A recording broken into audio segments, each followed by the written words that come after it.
Welcome to Food and Facilities, an online show for West Coast Industrial Solutions magazine.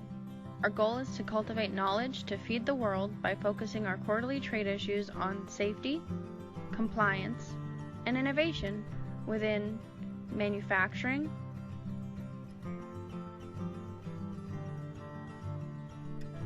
agriculture,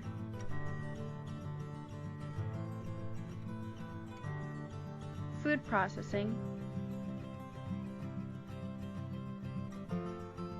and food and beverage industries.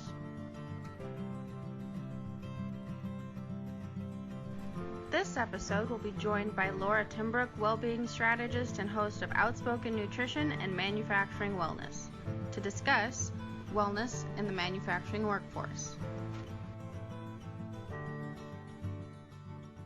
Welcome to Food and Facilities with West Coast Industrial Solutions magazine. I'm your host, Tara Sweeney, and today I will be discussing wellness in the manufacturing workforce with well-being expert Laura Timbrook. Make sure to subscribe to West Coast Industrial Solutions magazine at wcismag.com/subscribe to reach all areas of agribusiness for safety and compliance in manufacturing, food and beverage, food processing, and agriculture. And if you're interested in advertising with us, like the associated advertisers that are on the show today, reach out at wcismag.com/subscribe. Our most recent issue for July to September is available on our website, and it is Planting to Processing. We asked and you voted. Our new name for West Coast Industrial Solutions magazine will be Planting to Processing with a 42.1% vote. Here are the new logo options that we are going to be having you vote on. Make sure to visit our social media channels on Instagram, Facebook, Twitter, and LinkedIn to vote which one you like best. We have option A, B, C, D, and E. And one of our contributing advertisers is Safe Food Alliance. Make sure to reach out to them. They have an entire suite of food safety services that they can offer you. You can go to safefoodalliance.com or visit them at their Kingsburg location. Another one of our associated advertisers is Digital Menus. They offer custom digital portfolios and QR codes for your business to be able to promote both digitally and in person. Visit bit.ly/DM Fresno for more information. And now to bring on my guest, Laura Timbrook, to discuss well-being for the manufacturing workforce. Laura? Hi, thank you for having me. It's nice to meet you in person. Yeah. So let my viewers know a little bit more about you and what you do. Sure. So I worked as a corporate health and wellness coach and speaker for the last 8 years. I have recently, this past year, earned my board certification in health and wellness coaching. And I really, about 18 months ago, made that transition into the manufacturing workforce. I really felt that there was an area that needed a little bit more attention, and the information that we were really sharing within our corporate environment didn't always fit the lifestyles and the shift work that was within the manufacturing industry, often leaving a lot of employees just feeling left out or that healthy just wasn't for them. So what made you interested in nutrition in the first place? So I actually got into nutrition totally kind of by accident. At the time, I was working in the corporate environment, and I was actually working in tech, and I was designing software in the life science industry. And I had 2 little kids, and they were both diagnosed asthmatic. And working with the doctors, I realized that there was a huge link between nutritional and environmental, and kind of just went down the rabbit hole on that. Started going back to school to learn more, really to kind of help my children. And I just fell in love with everything and how much food and our emotions and sleep really play a role in our overall health and well-being. So that's really kind of what got me down that nutrition rabbit hole. And I absolutely love, just looking at it as a very simple approach. I think oftentimes health and wellness becomes something that's so big and stressful, time consuming and expensive. And it really doesn't have to be. It could be something just simple. So what had you branch into wellness and manufacturing specifically? Yeah. So like I said, I was working for about 8 years in corporate health and wellness. And every now and then they would send me to a manufacturing facility. And the funny part was they would never tell me it was a manufacturing facility. And I remember the first manufacturing facility I went to, it was their actual plant. And it was just really big equipment and trailers. And I had no idea. Here's me in my like skirt and high heels walking up, trying to find it. And I ended up in the mechanics room and they had to tell me where to go. And I was trying to walk up with high heels off of those like graded steps. And the guy looks at me, he goes, when you come back tomorrow, he goes, please wear jeans and boots. And, you know, it was just a relaxed atmosphere and it was fun. And all the employees, it was one big family. I come from a big Italian family. So when I was seeing multiple generations working in the same facility and grandsons and grandfathers working side by side, I really was like, this is where I need to be. And then finding out so many of them just felt like healthy wasn't going to work for them. And I was like, no, we got to fix this. Healthy is for everybody. So what are some abbreviated key takeaways that you would want to suggest to anybody in manufacturing or in the workforce in general? Yeah. So, you know, when we deal with manufacturing, the biggest things I was seeing that a lot of the workforce was missing was one, sleep. This became huge when I started talking with a lot of the employees. A lot of them, especially if they're working on third shift or swing shift work, they're getting 4 to 5 hours of sleep. Now, it's kind of crazy. There was a sleep deprivation study that was done that showed if you're getting 4 hours of sleep for 11 days, your performance level is that of somebody that hasn't slept for 48 hours. And that's really scary when we're dealing with safety, especially when we're handling large equipment and things like that. Not only you're putting your that employee at risk and yourself at risk, but the other employees that are around them. So it's really important that we kind of educate people on how important sleep is. And even for someone that's getting 6 hours of sleep, because a lot of times we recommend 6 to 8, 6 hours of sleep for 11 days is the same amount of performance level of someone that's just pulled an all-nighter. And we know we wouldn't let somebody on the manufacturing floor that has not slept in 24 hours, but yet we are. We're just not realizing it. So really, sleep education is huge. And two, when we're dealing with nutrition, especially amidst the COVID, you know, those underlying health conditions are really playing a role in everything going on. And a recent study showed that 78% of our COVID patients had at least one underlying health condition. And 71% of that number had 2 underlying health conditions. And most of the most common health conditions are diabetes, cardiovascular, respiratory issues. And we know diabetes, we can really make a difference in someone's life if we work on food and nutrition and good, healthy habits. So it's really, you know, educating. And I think I recently also read a statistic that showed that 82% of our manufacturing workforce was obese. And that's huge because I know for the clients I've talked to, you know, we always think of obese as eating too much.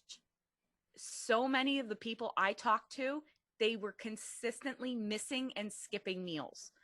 So lunchtime, that 30 minutes, they, you know, by the time they get themselves clocked out, use the restroom, grab their lunch, go to heat it up, they really might only have 5 to 10 minutes to eat. A lot of them are throwing food away or just skipping lunch to have a cigarette break and a granola bar.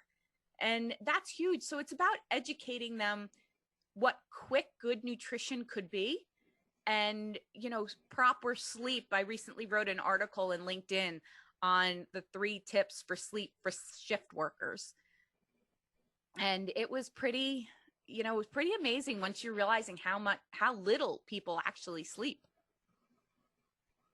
Yeah, it's very important to address the holistic issues that people are addressing, like not eating well, and then on top, not getting enough sleep. And then that could be a risk for the workforce, and OSHA violations might go up if people aren't having enough rest and good enough food. Yeah. And, when we talk about the main areas of health, we talk about sleep, nutrition, stress management, and fitness. And a lot of times, all of that stuff kind of magically falls into place once we get the foundation of sleep in. And it's just it really becomes an education, because I know every time I talk about sleep with people, they are shocked it makes that much of a difference in how sleep can really affect changes. And we've actually been finding a lot of people, it's almost like an 8 to 9 hour sleep that they really need to access at their key areas.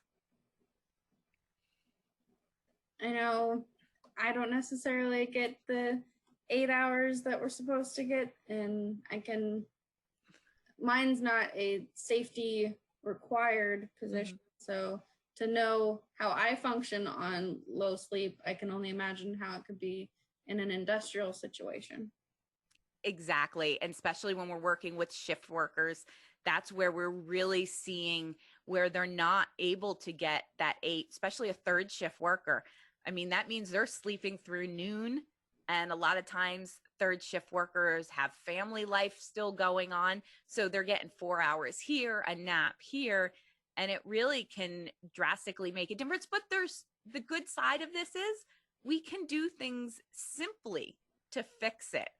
And that's where kind of those educational seminars coming in and really working with simple solutions. I always tell people it's got to be simple, it has to be practical, and it has to be straightforward. Because if something's not simple, no one's going to keep it up. And not only are people not going to keep it up, it's going to cause more stress. And even if you had the perfect diet and the perfect sleep cycle, if you're stressed, you're still not going to be at your optimal healthy. We already know that stress affects everything. I have seen type 2 diabetics. They can't control their numbers, and it's because they're so stressed out. Their insulin levels that were working before suddenly aren't working. And a lot of times the missing link is stress. So it's really, it all kind of works together. It all works within that holistic approach. And it's so important to make sure we're kind of, checking off boxes and making sure we're getting the proper sleep. At the end of my podcast, I run a podcast called Outspoken Nutrition. And at the end of every podcast, we say a little line, don't forget to eat your effing veggies. And it was the whole slogan came out because a manufacturing facility, this one guy came up to me. He goes, what's one simple thing I can do to be healthier? And I just told him, I said, just eat your veggies, and he laughed. And every year I go back, and every year he tells me about different veggies he's eating. This year he told me he found kohlrabi.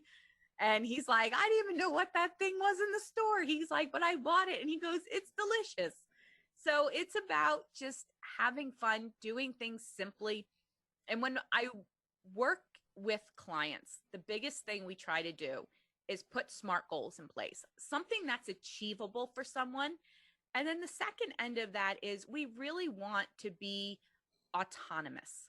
We want it to be natural. If we have to force something, it becomes stressful and we're not going to keep it up. So really kind of following those natural flows that we already naturally have, taking foods that people naturally will eat and kind of just making small little changes really makes a huge difference and doesn't add any stress.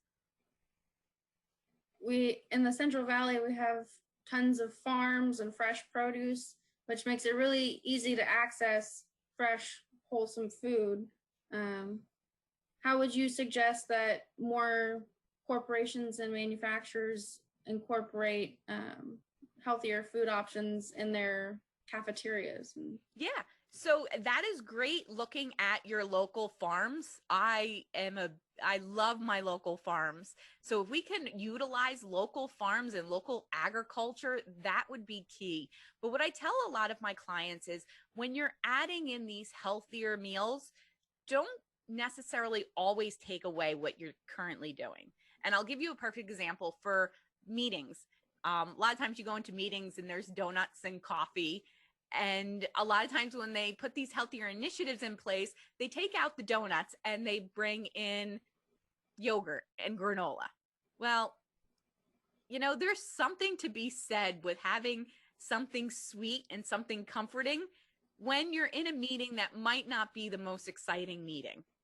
But if we still have some of the donuts, but then we offer the yogurt and fruit, you'll be amazed how many people will go for the healthier foods when they're given the choice. It's when the choice is taken away from them, we naturally want to kind of rebel against it. I call it the rebel culture, where, you tell somebody not to do something and they're going to do it. But if you give them the options of both, over time, we see people making changes.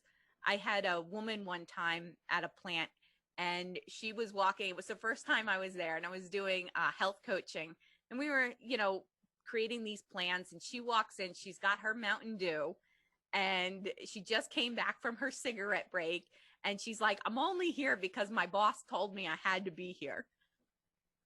And we started doing these regular health events. And each time I would notice she would listen a little bit more. Now we're about probably 2 years into regular health events. And the last time I saw her in January, before everything got locked down, she was down to 1 diet Mountain Dew a day. She came from 6 cans of Mountain Dew a day. She was down to 1 diet Mountain Dew a day. She was kickboxing 4 days a week, and she quit smoking. It didn't happen overnight, but like she said, little by little, she made little changes, and those are the changes that are going to last. She's probably not going back to her 6 cans of Mountain Dew a day. True. Like, you don't want to necessarily completely redo everything, because the shock of changing that habit, it's going to be hard to keep up that habit of having healthier options instead of incrementally adding them in. Yeah, absolutely. And, when I talk with clients, I always like to give them the good, better, best option, right? So the good option is if you want to start slowly making changes, start making some changes in your vending machines, adding healthier options, maybe some almonds with some trail mix and, unsalted pretzels, things like that. And then maybe doing, weekly or monthly health newsletters, bringing in some kind of fitness and exercise routine. And, yearly health fairs are great, but kind of put something in place where you're starting to let your employees know, hey, we do care about your health and wellness. And then the better model is to implement that, but do more monthly events. And it could be something as simple as a monthly video from a health or wellness professional that they can watch. Or you can bring in a virtual health coach to do some group health coaching. And then we can have something like a leadership training that is really done for building that wellness culture. Once we start building a wellness culture within an organization, that's when we really start seeing the changes. And that's when employees, they feel valued and they're more likely to make those healthy changes. And then the best option would be to bring in what we call a CWO. It's a Chief Wellness Officer. And Forbes magazine actually I think it was 2 weeks ago, wrote an article on the rise of the Chief Wellness Officer. So I think moving forward, you're going to see, that C-suite executives expand to really bring in that Chief Wellness Officer, especially when we're trying to attract the younger generations. They value health and wellness. Actually, at their list, family is number 1, health and wellness is number 2, and purpose is number 3. So if we can start showing as organizations, we care about your health and wellness, I think that's key in bringing in that younger generation, especially since we know within manufacturing, we really need that younger generation coming in. Definitely. I'd been discussing with a bunch of other experts on how we need to address the skills gap and how to bring in more younger generations into the manufacturing and construction workforce. I know for me, a lot of the food places and options that are directed towards my age group are usually more focused on health and wellness options in their menus. Would you suggest that a corporation or a manufacturing plant incorporate more active time availability for their employees so they can maybe have like work out together or anything like that? Absolutely. You know, this younger generation, they actually call the millennial generation wellness. And because they are really concerned, I mean, we've seen it with the CrossFits, with the Orange Theories. They want to be together working out. So I keep saying, I don't know if you guys had them on the West Coast, but where we are on the East Coast, we used to have walking, hiking trails that used to have fitness like platforms that you could like walk a balance beam or do 15 push-ups during the fitness trail. And I've seen over time that we've been adding a lot more fitness trails back into the corporate and manufacturing world, where they're starting to put trails around plants that they can walk, just get out and take a break.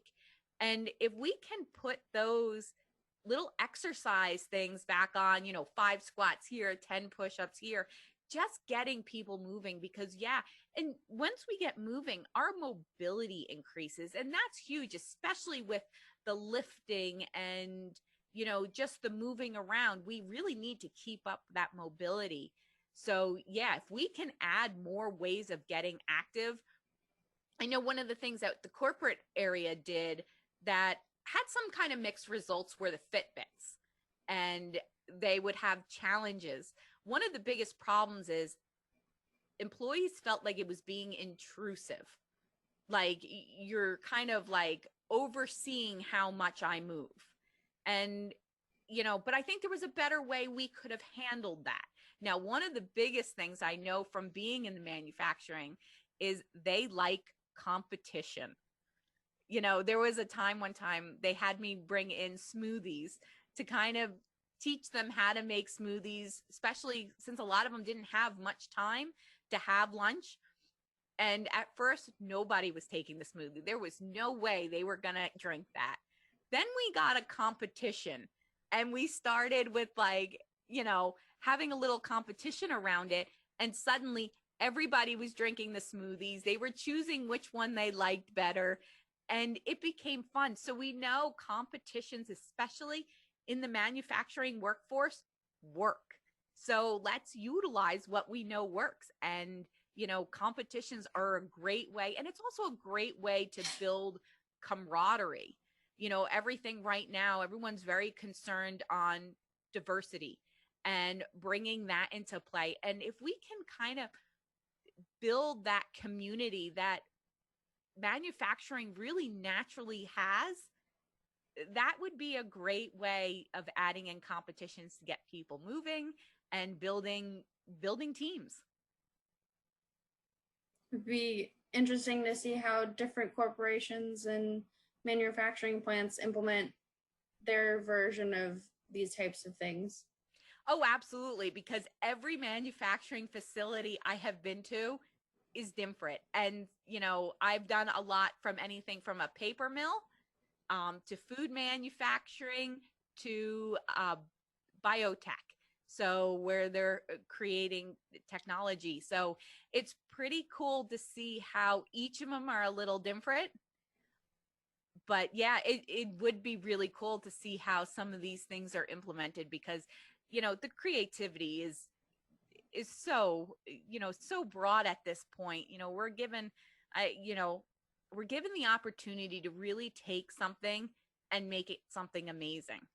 So I think this is the perfect opportunity, especially with everything going on, that we could really help people become healthier, give them the right information they need so that they can live better lives and we can attract that younger workforce in. What would you say are your top 5 favorite projects that you've worked on? I think that paper mill would have to be my favorite. They were just a fun group of people. I love the changes that they've made. I also love working with leadership on building that wellness culture, because a lot of times we think of wellness of just being the food, the nutrition, the sleep, but it's also, highlighting where we do best. One of the things that we were working on is within shift work is identifying your morning birds and your night owls and making sure we're putting them in the right shifts and that they know that there's a difference. I know for me, I am definitely a morning bird. I can wake up at 3:00 in the morning and go full steam ahead doing whatever I have to do.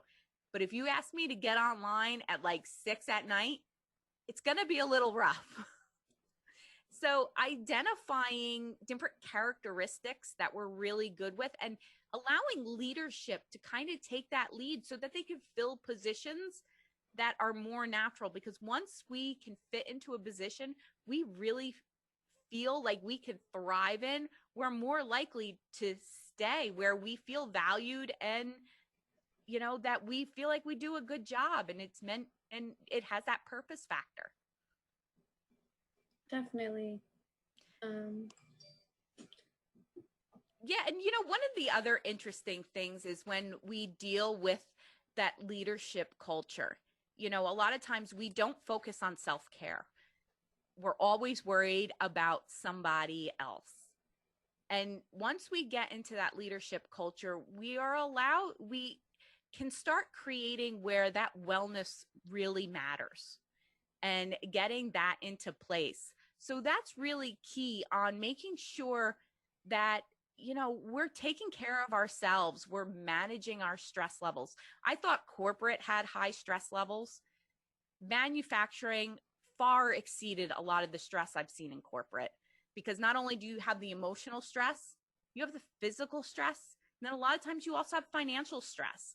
So if we can kind of control that stress, that's kind of key in building that up. And if we can have it come from the leadership down, we're more likely to take our time off.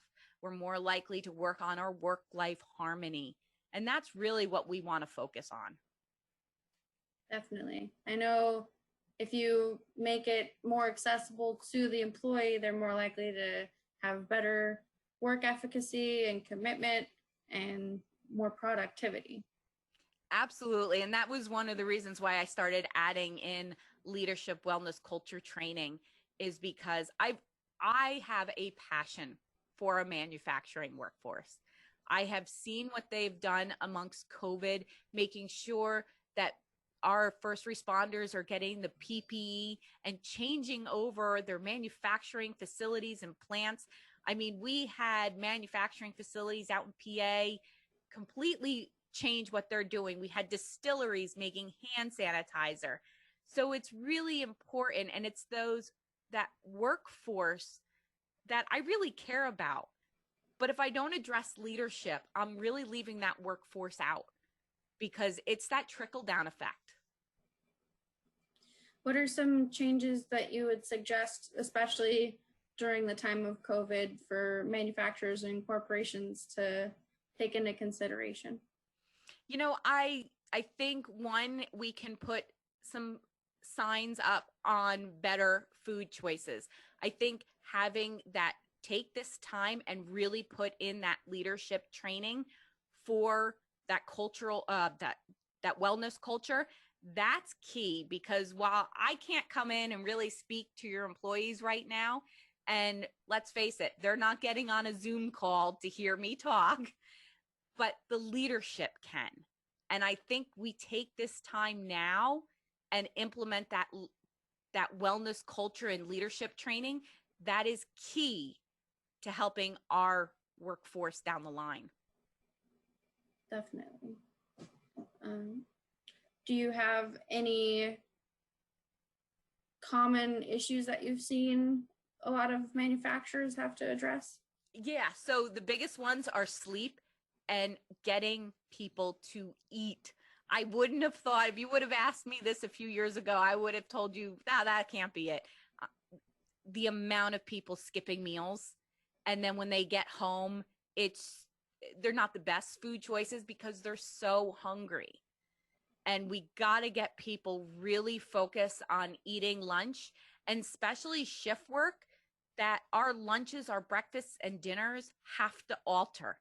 We should really be having our breakfast, our smallest meal, right after our shift before bed, and it should be super light so it doesn't disturb sleep.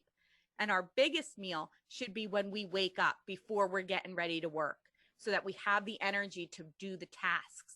So you really, food and nutrition, we really have to focus on it, and then, work with the sleep. But yeah, those sleep and nutrition, they kind of go back and forth on, who's top.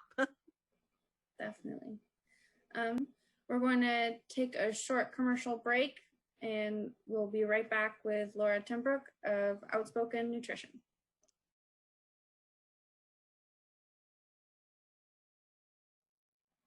Welcome back to Food and Facilities with West Coast Industrial Solutions Magazine.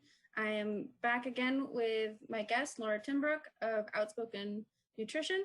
And Laura, can you give us a little plug for your current podcast and the one that you're going to be starting soon? Yeah, absolutely. So when I would go into corporations or even manufacturing, and we would do our events and our speeches, a lot of times questions would come up, and unfortunately I wasn't able to answer all the questions everybody had. But the most common thing is the questions were from facility to facility pretty consistent. So I started the Outspoken Nutrition podcast, which was really just answering questions people would ask. They are 5 to 10 minutes. They're not long podcasts, and it just follows the same advice. It's got to be simple, practical, and straightforward. And that's really how the Outspoken Nutrition podcast started. We just released our 71st episode on Friday. We release every Friday, and it's been a really great time. I've been shocked on the amount of people that have reached out to me, the amount of people that are actually listening and have questions. So it's really great to hear about it. And like I said, Outspoken Nutrition was really kind of born between corporate and manufacturing. And now that I'm really focused on the manufacturing, I want to give something to them that's specific for the manufacturing industry. And that's where manufacturing wellness is coming up. So manufacturing wellness will be making its debut end of August. And that's really highlighting the wellness initiatives that are going on within the manufacturing industry. I will be having a neurosurgeon come on to talk about sleep, which will be super exciting. I'll be bringing on a dietitian to be talking about family meals. And then we're going to be doing Outspoken Nutrition. We did an episode on blue light glasses. And the crazy thing with the blue light glasses, we actually found when I started the podcast, I thought they were a joke. I thought it was going to be one of those snake oil health things that make promises and don't deliver. And I found the exact opposite. And the craziest thing with these blue light glasses, they can really help our third shift workers. So we're going to be talking a little bit more about the blue light glasses and how they can help our shift workers. So I'm really excited about this new podcast coming. I look forward to learning by listening to your podcast, and I hope all of our viewers will give it a shot and give it a listen. Yeah. If anybody wants to contact you for assistance in improving the well-being of their workforce, how would they contact you? Sure. So they can go right to lauratimbrook.com and they can email me. I think you're showing my little ad, and my phone number's on there. I'm on all social media platforms. And as someone just said before to me, they're like, all they have to do is Google you. Just Google me and you'll find me. Well, Thank you for joining me today, Laura. I look forward to listening to your podcast and connecting with you again so you can share more information with our readership and our listeners. Absolutely. Thank you so much for having me. Thank you. Have a good day. Thanks. Bye. Our advertiser today is ResTech Industrial Services. They do industrial and commercial floors, walls, linings, and stairs. Make sure to reach out to their Fresno location at the contact information below, and have safety as the utmost importance for mobility in your facility or plant. Another one of our associated advertisers is Fine Print Plus. Make sure to reach out to them for social distancing floor decals. They have 11-inch diameter decals for smooth floors, such as concrete, tile, laminate, hardwood, and low-pile carpet tiles. Make sure to call them, email them, or reach out to fineprintplus.com/quote to get a quote on your floor decals. And our last advertiser of today is Valley Will Call. They're an industrial pickup and delivery service. They're part of the Darren Gibbs Industrial Services Company. They're serving the Central Valley. Make sure to email them at contact@valleywillcall.com or give them a call at 559-312-4544, or contact Darren Gibbs at 559-351-3280 or contact@darrengibbs.com.